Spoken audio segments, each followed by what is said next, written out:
Hello everyone, and welcome to my Days of Our Lives official channel. I hope everyone is having a wonderful day. Before we begin, please hit the subscribe button and give this video a thumbs up. Xander makes a concession to Maggie.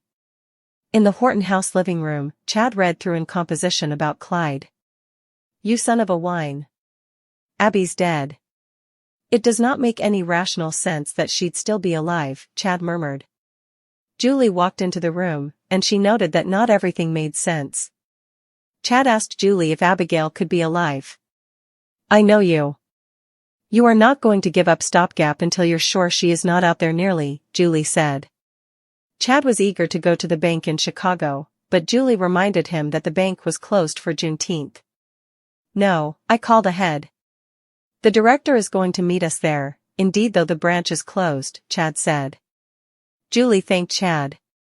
I do not suppose I could have awaited one further day to see what is in that box, Julie admitted. When Julie noted that it had been delicate to keep the news a secret from Jack and Jennifer, Jack rounded the corner. Did someone say my name? Jack said gaily. Jack hugged everyone hello. We were not awaiting you, Julie said.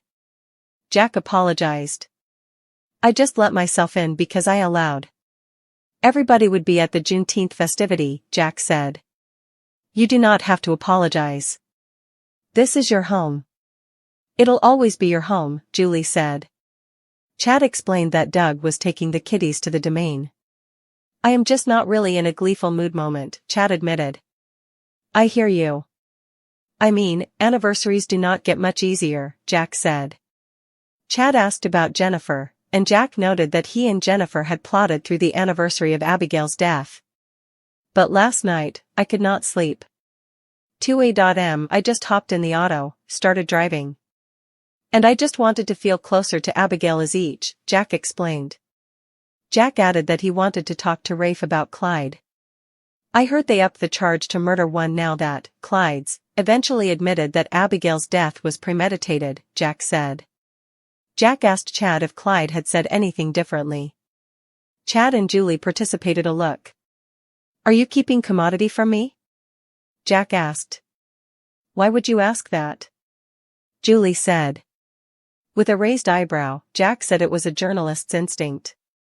Also, I happened to walk by and eavesdropped you saying commodity about a secret that was nearly insolvable to keep from Jennifer and myself, Jack added. Chad signed. Jack asked about the box that Chad had said he was eager to open. Julie and Chad looked at one another. With a laugh, Julie picked up the time capsule from the table, and she told Jack about it. That is hardly a secret. Jennifer told me all about it, Jack said. Gosh. Thomas and Charlotte wanted it to be a surprise.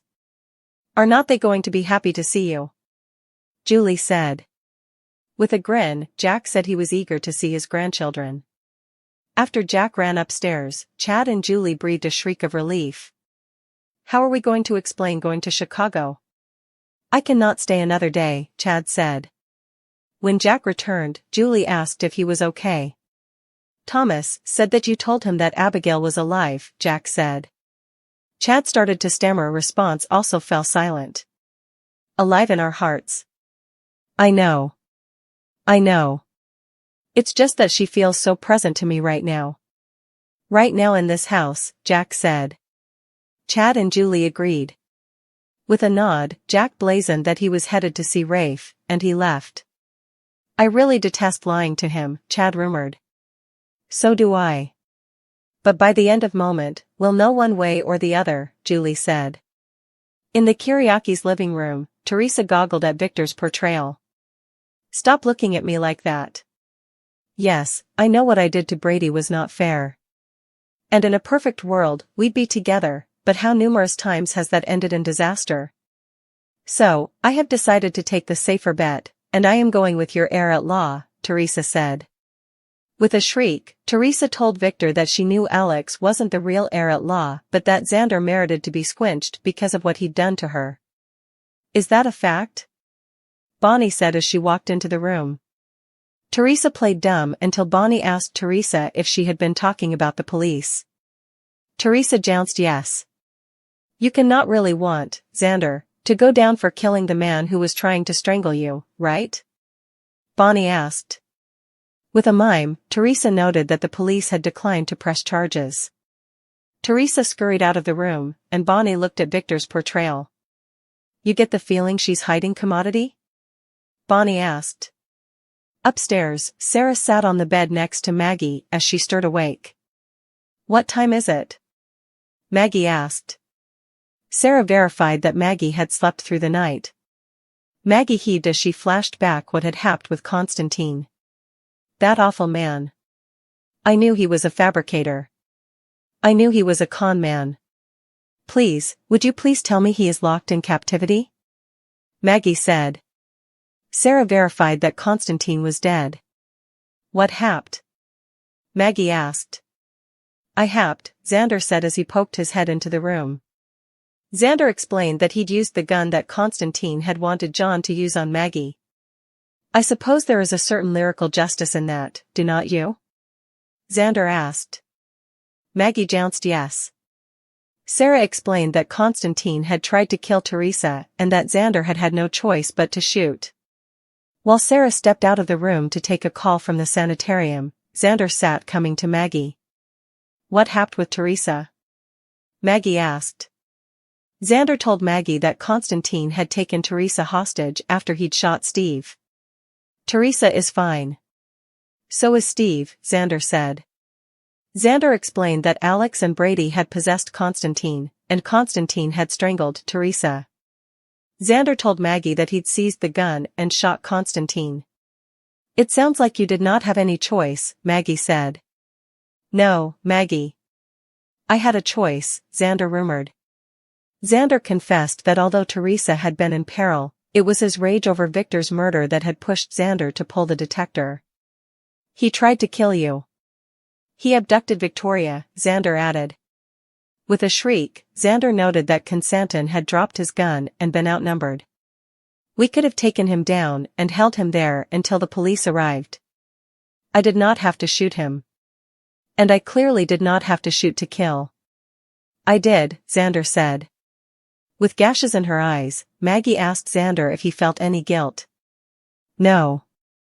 I am glad the bastard is dead, Xander admitted. Xander apologized, but Maggie confessed that she was glad that Constantine was rotting in hell. My only remorse is that I am not the bone.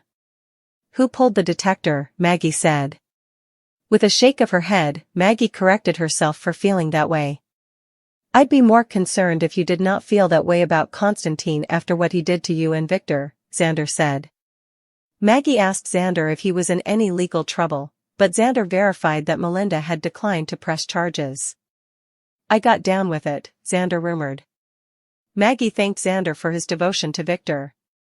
He did not always treat you veritably kindly. But you know, I do not suppose he'd have been as hard on you if you had not reminded him so much of himself, Maggie said. Do you really suppose so? Xander asked. Maggie jounced yes. Maggie noted that Victor had missed out on Beau, Philip, and Alex's springtime. But Xander, you were the bone. Who no way left. And he knew that. So, in numerous ways, you were nearer to him than his own sons, Maggie said. Downward, Sarah entered the Kiriaki's living room, and Bonnie asked about Maggie. Maggie is much better. Just broke the news that Constantine is dead, Sarah said. Bonnie admitted that she was amazed that Maggie had been conniving against Constantine for weeks.